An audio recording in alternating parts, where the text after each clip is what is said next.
Hey, everybody, this is the Ads with the Twang podcast. I'm your host, Ben Blackman, and on this episode, we're going to talk about business autonomy.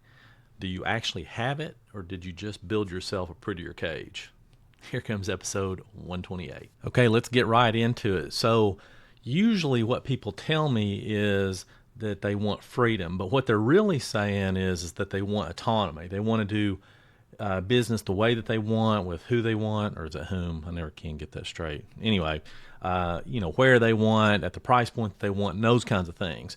But what I'm going to try to talk to you about here is, what's actually killing that in your business, and then how you can get it back. So let's just go ahead and get started with that. The first thing is the industry norms, what you're supposed to do.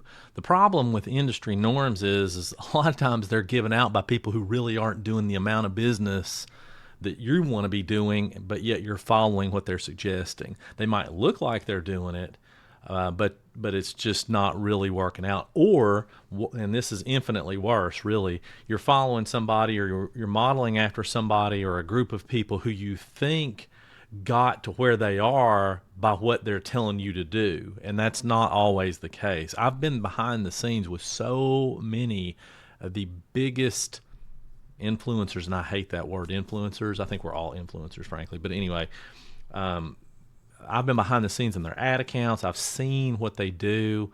I've seen their back ends, and it's just not what you think it is most of the time. So falling into this thing about what you're supposed to do, okay, I think that's okay for a guideline, but you need to trust your instincts as a business owner and trust what you know about your ideal audience. That will serve you much better and when you forge a path. And I'm not trying to make a plug for my newsletter here, but I'm going to. That's one of the reasons when people subscribe to my Brutal Truth Marketing Digest, the link's in the description down there, and it's free. When people subscribe to it, I tell them to unsubscribe from everything else except for one other thing. So I want people to only be subscribed to two things: my newsletter and whatever else they like to follow. Because when you have all these different things coming in competing for your attention, it's hard to get anywhere, and it's hard to know what to do. And the other thing to just kind of note is that most things work if you stick with it long enough to make it work, but often people don't. So when you only have two options in front of you, you're much more likely to make something happen than you are when you have 50 options. It's like picking out, being at the grocery store and picking out cereal. There's 400 boxes up there. I mean, how are you supposed to figure that out? You have to know what you want before you go in, or else you're not getting out of there with like 7 boxes. I'm just kidding, but that's really kind of how it works. So the next thing is fear of repelling people. In other words, saying no to people who are bad fits. A lot of people can't say no, and that's for a variety of reasons, right? Maybe it's because you don't have any money, and you're like, I got to get a client. I get that. Totally understand.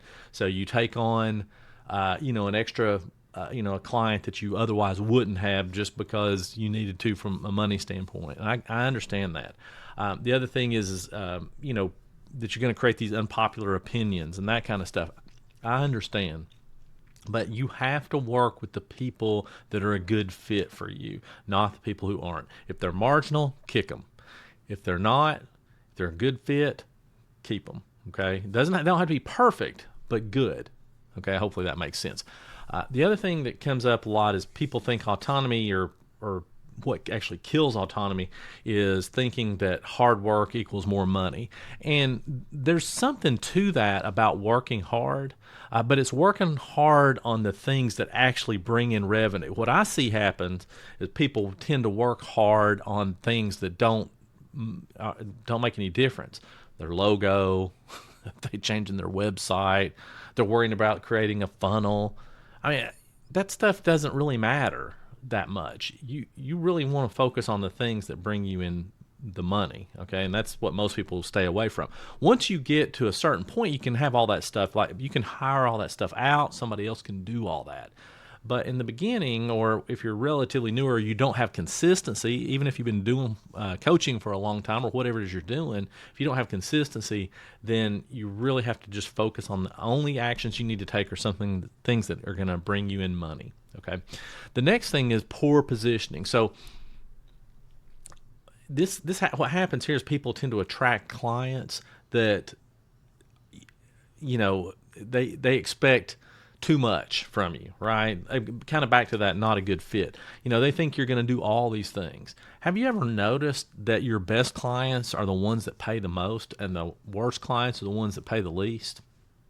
Me too. It's the same thing. So you really have to pay attention to that because that's going to kill your autonomy. And then the last thing is something we all know. It's devices. Your stinking phone, with all these interruptions, all that stuff. I mean, unscheduled calls, quit that. You have to stop that. You have to be willing to be brutal about your time and not allow people to suck it away. And the first person you need to allow not to suck it away is yourself. You are the worst time killer of all, because we get involved in all these things that don't really matter. Now, it's not going to happen overnight. I mean, most people aren't going to just go overnight, stop doing everything else and start, focusing on all the work stuff that they should have been doing anyway. But you got to get started somewhere, right? Now, let's talk about action steps to take back control. But before we do, please subscribe. I would love it. It'd be so nice. My subscriber count's kind of low, and I'd like, just one person here, one person there is kind of nice, really. But let's talk, subscribe, please. But let's just talk about some action steps you can take. So the first thing is to eliminate unscheduled communication, right? That you'll only, pencil in, for lack of a better word, calls twice a month now, if they're not previously scheduled. Nobody's going to die. Your business isn't going to fall apart. If that's how you're running your business, where you're just taking calls whenever, a client or potential client wants to talk, that's not a good way to do it. I mean, I sort of get it when you're kind of new, or you don't have a lot of business coming in. I understand that. But the problem there is that we tend to fall in that habit, and we tend to live in scarcity, and we keep doing it even after we have business. So if you establish this habit now, you'll be much better off. Second thing is build your schedule around your life. It took me a long time to do this, right? I guess I just didn't get it. I always felt like, I'm one of these people who likes to work. I work on vacation. I work on these other times. And I get that, too. I guess I get everything because I've gone through this stuff. But, the truth is that when I really schedule my free time, and then I just fit the business stuff in there, I'm a lot happier and I work a lot faster. It's kind of scary because I get through my work so much quicker that, I feel like I'm cheating almost, like I'm not putting in enough time. And one thing for my generation is that we've been taught to work hard. Put your head down and work hard, 8 hours. You got to put in 8 hours and make it happen, blah, blah, blah. You got to put in 16 hours. You got to put in whatever. And some days I've done that, and some days I still do that.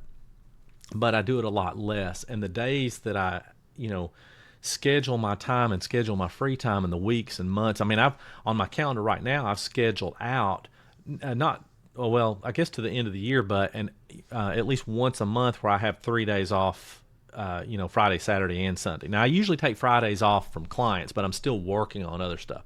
What I'm talking about is taking the 3 days off. Brian Tracy talks about that a lot, if you're familiar. And if you're not, it's a really, he has some really good stuff out there. He's an old school sales guy, but it's just really, really good stuff and very good on productivity. One book was called Eat That Frog. It's just easy for me to remember, and that's really good. And it's nothing revolutionary. It's mostly stuff you've probably heard. But he talked about scheduling your time, and I just couldn't, I just kept thinking that's something I'll do later. Like I don't need to. I like to work. It's not that big a deal. I don't know what I was thinking, but the fact is that I wouldn't do it later.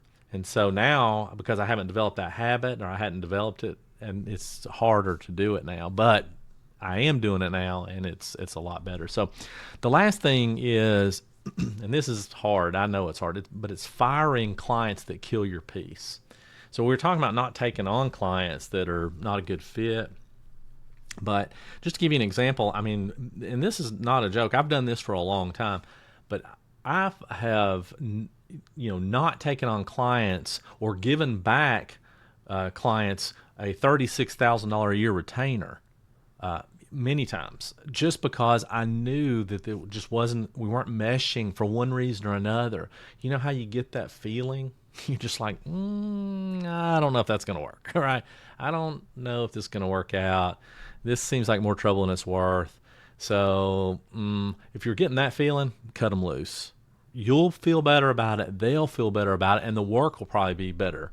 In other words, if you're not feeling good about it, how the work that you provide, how is it going to really benefit them? Are you going to be able to give it your best effort?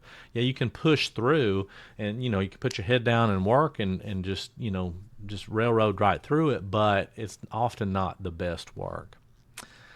I hope that makes sense. All right. Look, autonomy is not some cute word. It's the point to all this, right? Because if your business is running you instead of you running it, then you got a problem. You're not going to end up where you want to be. So I hope you enjoyed this. Oh, and just a reminder, I know I was talking about it earlier. Check out the Brutal Truth Marketing Digest. The link's below. It's really cool. I think you're going to like it. It's very to the point. There's not any fluff in it. It's once a week. You also get these things I call the gut punch reminders once a week as well. So those are kind of cool. Anyway, I hope that you subscribe. Just check that link below, and I'll catch y'all on episode 129.